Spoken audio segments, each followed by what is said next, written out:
Hey guys, welcome back to my to videos. तो इस video में दोस्तों डिस्कस करने वाले हैं यहाँ पर कुछ इंपॉर्टेंट कंपनीज को और उनसे रिलेटेड कुछ इंपॉर्टेंट अपडेट्स हैं जिसकी बात करेंगे इस वीडियो में। तो चलिए दोस्तों वीडियो की शुरुआत करते हैं। सबसे पहली कंपनी की बात करते हैं। पहली कंपनी का नाम है दोस्तों Mazagon dock ship builders limited. But video को शुरू करने से पहले दोस्तों अगर आपने अभी तक चैनल को सब्सक्राइब नहीं किया है तो चैनल को सब्सक्राइब करके बेल आइकन को प्रेस कर लो और सेबी रजिस्टर्ड टेलीग्राम चैनल को भी ज्वाइन कर लो, जिसका लिंक आपको डिस्क्रिप्शन में देखने को मिल जाएगा। और एक डिस्क्लेमर भी है, जो भी कंपनी से रिलेटेड न्यूज़ एंड अपडेट्स हम लोग कवर करेंगे वो सारी न्यूज़ एंड अपडेट सिर्फ और सिर्फ एजुकेशन पर्पस के लिए है, सीखने के लिए है। तो इसको किसी भी तरह का इन्वेस्टमेंट एडवाइस मत समझना, आप खुद से रिसर्च और एनालिसिस भी कर सकते हैं। तो चलिए दोस्तों वीडियो की शुरुआत करते हैं। सबसे पहले बात करते हैं मैज़गन डॉक शिप बिल्डर्स से रिलेटेड कुछ इंपॉर्टेंट न्यूज़ एंड अपडेट्स के बारे में। सो दोस्तों अगर हम मैज़गन डॉक की बात करें तो ये company back to back session में आपको फोकस में रहती हुई देखने को मिली है। इसके पीछे का बेसिकली बोल सकते हैं दो बड़ा कारण है। इसमें एक कारण कंपनी का अच्छा परफॉर्मेंस है और दूसरा कारण है कंपनी का खराब परफॉर्मेंस। बट सबसे इंटरेस्टिंग बात यहाँ पर यह है कि जब भी कंपनी से रिलेटेड आपको न्यूज़ देखने को मिली है वो अच्छी देखने को मिली है, और उस कारण जो कंपनी में तेजी दिखा है उसी वजह से कंपनी में एक गिरावट भी दिखा है, जिसको हम प्रॉफिट बुकिंग भी बोलते हैं। तो जो भी कंपनी के इन्वेस्टर हैं जो गिरावट कंपनी में देख रहे हैं वो गिरावट सिर्फ और सिर्फ प्रॉफिट बुकिंग का पार्ट है। कंपनी से रिलेटेड कोई न्यूज़ की बेसिस पे वो गिरावट हुई नहीं है। अगर कोई ऐसी न्यूज़ आएगी तो वो मैं टेलीग्राम पे अपडेट करवा दूंगा, ठीक है। बट अगर हम बात करें कंपनी से रिलेटेड अच्छी न्यूज़ के बारे में तो न्यूज़ हमें ये देखने को मिल रहा है कि HDFC डिफेंस फंड ने अपने स्टेक्स को इंक्रीज किया है कुछ कंपनीज में, जिसमें एक कंपनी है भारत इलेक्ट्रॉनिक्स, दूसरी कंपनी है मैज़गन डॉक शिप बिल्डर्स, तीसरी कंपनी है दोस्तों HL यानी कि हिंदुस्तान एरोनॉटिक्स लिमिटेड। उसके अलावा दो और कंपनी है। अब वो दो कंपनी कौन सी है भाई? तो एक कंपनी है सेंटम इलेक्ट्रॉनिक्स और दूसरी कंपनी है एस्ट्रा माइक्रोवेव प्रोडक्ट लिमिटेड। तो ये सारी कंपनी में जो उनका इन्वेस्टमेंट था उसको उन्होंने बढ़ाया है। तो बेशक ये एक अच्छी न्यूज़ हम बोल सकते हैं।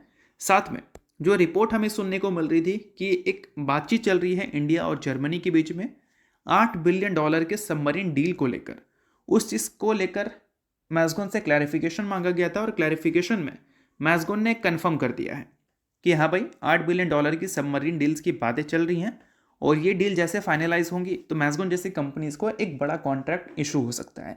तो बेशक ये एक अच्छी खबर है। जब दो कंट्री मिलकर किसी पर्टिकुलर प्रोडक्ट में काम करती है तो वो प्रोडक्ट का साइज़ काफ़ी बड़ा होता है, जैसा कि देख सकते हैं आप $8 बिलियन। अब इसमें इंडिया की जो टॉप बोल सकते हैं शिप बिल्डिंग कंपनी से वही डील करेगी, तो इसमें सबसे बड़ा मार्केट शेयर मैज़गन के पास है। तो ऑब्वियस ही बात है कि मैज़गन में आपको इसकी न्यूज़ ज़रूर देखने को मिलेगी। तो ये सारी चीज़ें आप नोट कर सकते हैं अगर आप मैज़गन डॉक शिप बिल्डर्स के इन्वेस्टर हैं तो। बाकी चीज़ें सिर्फ एजुकेशन पर्पज़ के लिए, इस चीज़ को भी ध्यान में रखना। सो अब दोस्तों वीडियो में आगे बढ़ने से पहले बात कर लेते हैं एक सेबी रजिस्टर्ड टेलीग्राम चैनल के बारे में जिसका नाम है ट्रेडर पाजी। अब ये सेबी रजिस्टर्ड रिसर्च एनालिस्ट हैं जिनका रजिस्ट्रेशन नंबर आपको यहाँ पर देखने को मिलता है और इनको 8 साल से भी ज़्यादा का एक्सपीरियंस है ऑप्शन एंड स्विंग ट्रेडिंग में। साथ में 3000 से भी ज़्यादा लोगों को ऑलरेडी ये ट्रेन कर चुके हैं। तो इनके टेलीग्राम चैनल का जो लिंक है वो आपको डिस्क्रिप्शन में देखने को मिल जाएगा। लिंक के थ्रू जाकर जरूर इस चैनल को आप ज्वाइन कर लेना। ज्वाइन करने का सबसे बड़ा प्लस पॉइंट ये है कि काफ़ी सारी कंपनी के टेक्निकल्स को प्रॉपर एनालिसिस कर यहाँ अपडेट किया जाता है, जो कि अभी आपको यूट्यूब पे तो देखने को नहीं मिलता, जिसको आप यहाँ पर आकर ज़रूर चेकआउट कर सकते हैं। उसके अलावा दोस्तों मार्केट से रिलेटेड जो समरी होती हैं वो सारी चीज़ें आपको यहाँ पर देखने को मिलती हैं। मार्केट से रिलेटेड जो इंपॉर्टेंट न्यूज़ एंड अपडेट्स होता है वो भी आपको यहाँ पर देखने को मिलता है।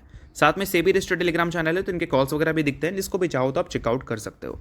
तो लिंक डिस्क्रिप्शन में है, लिंक के थ्रू जाकर बिल्कुल फ्री ऑफ कॉस्ट आप इस टेलीग्राम चैनल को ज्वाइन कर सकते हैं। तो चलिए दोस्तों बात करते हैं अगली कंपनी के बारे में। सो अगली कंपनी का नाम है दोस्तों CDSL यानी कि central depository services India limited. अब दोस्तों अगर हम CDSL की बात करें तो ये कंपनी लगातार आपको फोकस में रहती हुई दिखी है अपने बिजनेस की वीकनेस की वजह से। ये कंपनी 2024 में काफ़ी आउटस्टैंडिंग परफॉर्मेंस डिलीवर की थी अपने बिजनेस में, जहां पर कंपनी का रेवेन्यू और कंपनी का प्रॉफिट दोनों काफ़ी अच्छी तरह से ग्रो करता हुआ दिखा था और उस साल CDSL का परफॉर्मेंस भी काफ़ी ज़्यादा अच्छा हमें देखने को मिला था। बट अभी अगर देखोगे तो पहले के मुकाबले परफॉर्मेंस में काफ़ी ज़्यादा हमें चेंजेस देखने को मिली है। इसके पीछे का सिंपल सा रीज़न है स्टॉक मार्केट का खराब परफॉर्म करना और स्टॉक मार्केट में लोगों का इंटरेस्ट ज़्यादा ना लेना। अभी डीमैट अकाउंट ग्रोथ का डेटा रिपोर्ट हुआ है 2025 का, और वो डेटा 6 साल के लोवेस्ट लेवल पे है। और इससे ये पता चलता है कि अभी के टाइम पे जो इक्विटी मार्केट में स्लोडाउन हमें देखने को मिल रही है वो किस वजह से देखने को मिल रही है। पहले बात तो यहाँ पर यह है कि कंपनी में जो रेवेन्यू दिखता है उस रेवेन्यू का मेजॉरिटी हिस्सा ट्रांजेक्शन से आता है। और ट्रांजेक्शन्स का मतलब क्या? FNO नहीं भाई, ट्रांजेक्शन्स का मतलब इक्विटी। जितना ज़्यादा इक्विटी टर्नओवर्स हमें देखने को मिलेंगे उतना ज़्यादा CDSL जैसी कंपनीज पैसा बनाती है, ठीक है।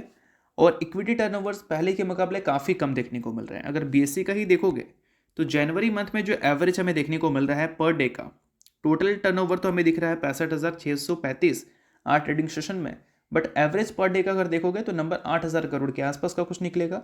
और यही नंबर को 2024 के जुलाई मंथ से कंपैरिजन करोगे तो वहाँ पर 10,000 करोड़ के नंबर ऊपर थे, और उससे आप देख लो क्लियर कट अच्छा खासा नीचे है।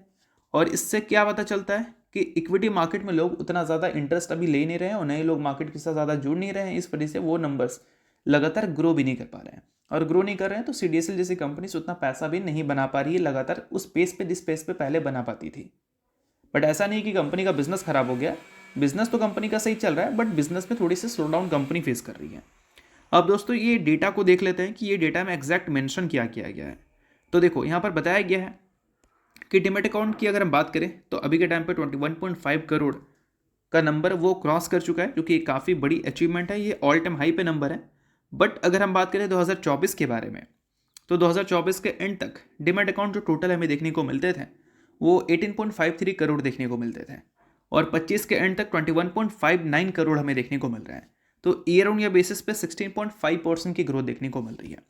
और यहाँ पर कहने का मतलब ये है कि 2019, 20, 21, 22, 23, 24, 25 हर साल जो डीमैट अकाउंट एडिशन में ईयर ऑन ईयर बेसिस पे गैप देखने को मिला है, वो गैप इस बार का अगर देखोगे तो काफ़ी ज़्यादा कम है। मतलब मान लो अगर पहले कंपनी नहीं, डीमैट अकाउंट ओपनिंग का जो डेटा हर साल ईयर ऑन ईयर बेसिस पर अगर 25% से ग्रो कर रहा था या किसी साल 30% से ग्रो कर रहा था, तो इस बार उस नंबर के आसपास भी नहीं है और 6 साल के लोएस्ट लेवल पे है।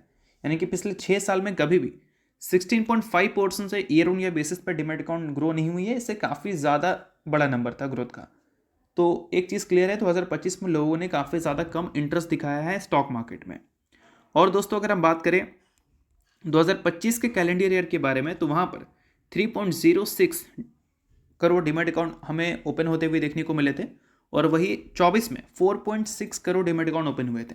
तो इससे भी अगर कंपैरिजन करोगे 24 को 25 से तो क्लियर कट देख सकते हैं 25 में अच्छी खासी गिरावट देखने को मिली है डीमैट अकाउंट ओपनिंग के नंबर्स में। और ये सारी चीज़ों की वजह से सीडीएसएल का जो बिजनेस है वो वैसा परफॉर्म नहीं कर पा रहा है जैसा हमें पहले परफॉर्म करता हुआ दिखता था। तो क्या कंपनी खराब हो गई भाई? तो कंपनी खराब नहीं है भाई। कंपनी जिस बिजनेस में काम करती है वो बिजनेस का सिचुएशन अभी खराब है। हमेशा बियर टाइम में ऐसा आपको चीज़ें देखने को मिलती है, जब मार्केट अच्छा करता है तो ये चीज़ें आपको देखने को नहीं मिलती, इससे बहुत अच्छे नंबर्स कंपनी दिखाती है। तो यही सारी चीज़ें मैं आपको बता रहा हूँ। और अभी के टाइम पे तो कंपनी 52 वीक हाई से 22.6% नीचे है, बट ऑल टाइम हाई से देखोगे तो ये नंबर 30% के ऊपर आपको देखने को मिलेगा। नेक्स्ट बात करते हैं दोस्तों वारे रिन्यूएबल टेक्नोलॉजीज़ के बारे में। बट इसको डिस्कस करने से पहले अगर आपने अभी तक सेबी रजिस्टर्ड टेलीग्राम चैनल को ज्वाइन नहीं किया है तो उसको जाकर आप ज्वाइन कर लो, लिंक आपको डिस्क्रिप्शन में देखने को मिल जाएगा।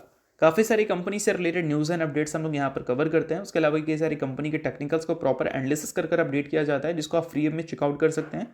और सेबी रजिस्टर्ड टेलीग्राम चैनल है तो उनके कॉल्स वगैरह भी दिखते हैं, जिसको भी चाहो तो आप चेकआउट कर सकते हो। तो लिंक आपको डिस्क्रिप्शन में दिख जाएगा, लिंक के थ्रू जाकर बिल्कुल फ्री में आप चैनल को ज्वाइन कर सकते हैं। अब दोस्तों बात करते हैं वारे रिन्यूएबल के बारे में। तो वारे रिन्यूएबल आज के दिन काफ़ी अच्छा परफॉर्मेंस आपको डिलीवर करती हुई दिखी थी। कोई स्पेसिफिक रीज़न नहीं है, बट कंपनी से रिलेटेड रिसेंटली कुछ बड़ी न्यूज़ हमें ज़रूर सुनने को मिली थी, तो चलिए उसको देख लेते हैं। तो दोस्तों न्यूज़ हमें ये देखने को मिल रही है कि वारे रिन्यूएबल टेक्नोलॉजी को एक सोलर प्रोजेक्ट मिला है, बट सोलर प्रोजेक्ट का जो वैल्यू है वो हमें श्रिंक होता हुआ दिखा है। इसका मतलब यह है कि पहले कंपनी को जो कमर्शियल ऑर्डर्स मिले थे उसके जो वैल्यू थे उस वैल्यू को अभी के टाइम पे कम कर दिया गया है। कितने बड़े नंबर से कम किया गया है भाई? तो 212 करोड़ से। In fact 212 crore 80 lakh total number mention है।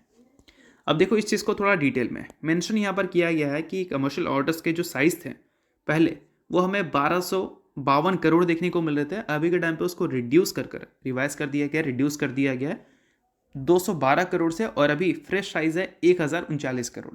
यानी कि बोल सकते हैं कंपनी को जो सोलर प्रोजेक्ट मिला है उसका साइज़ 1039 करोड़ है। इस न्यूज़ को आप नोट करो, ना कि 1252 करोड़। ये पहले था, अब इसको रिवाइज कर दिया गया है, कम कर दिया गया है। तो बेशक ये सारी चीज़ें वारे रिन्यूएबल के लिए काफ़ी इंपॉर्टेंट है क्योंकि बिजनेस से रिलेटेड है, और इसके बदले 1000 मेगावाट का grid connected ground mounted solar power project पे ये कंपनी काम करेगी, जो कि ऑब्वियस सी बात है कि कंपनी का बिजनेस में जो ऑर्डर बुक है उसमें एक स्टेबिलिटी और स्ट्रॉन्ग परफॉर्मेंस लाने का काम करेगा। और साथ में इसकी कमिश्निंग डेट्स भी कंपनी ने फाइनलाइज किया है। 2027 फाइनेंशियल ईयर में कंपनी इस प्रोजेक्ट को आपको कंप्लीट करती हुई दिखेगी। तो बेशक ये सारी चीज़ों को नोट करो क्योंकि काफ़ी ज़्यादा इंपॉर्टेंट न्यूज़ है। और इसके अलावा दोस्तों बात करते हैं अगली कंपनी के बारे में। सो अगली कंपनी का नाम है दोस्तों एंजल वन लिमिटेड। कंपनी ने बताया है कि 15 जनवरी यानी कि थर्सडे को ये कंपनी बोर्ड मीटिंग कंडक्ट कर रही है, जहां पर कंपनी अपने Q3 के अर्निंग्स को रिपोर्ट करेगी। साथ में कंपनी कंसीडर करेगी फर्स्ट स्टॉक स्प्लिट और 2026 के फाइनेंशियल ईयर का फर्स्ट इंटरिम डिविडेंड।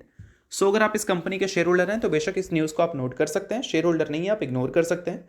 न्यूज़ तो इस वजह से मैंने बता दिया, बाकी ये किसी भी तरह का रिकमेंडेशन नहीं है। तो होप करता हूँ ये वीडियो आपको अच्छा लगा। वीडियो लाइक कीजिए, सब्सक्राइब कीजिए। वीडियो के लिए बहुत बहुत शुक्रिया।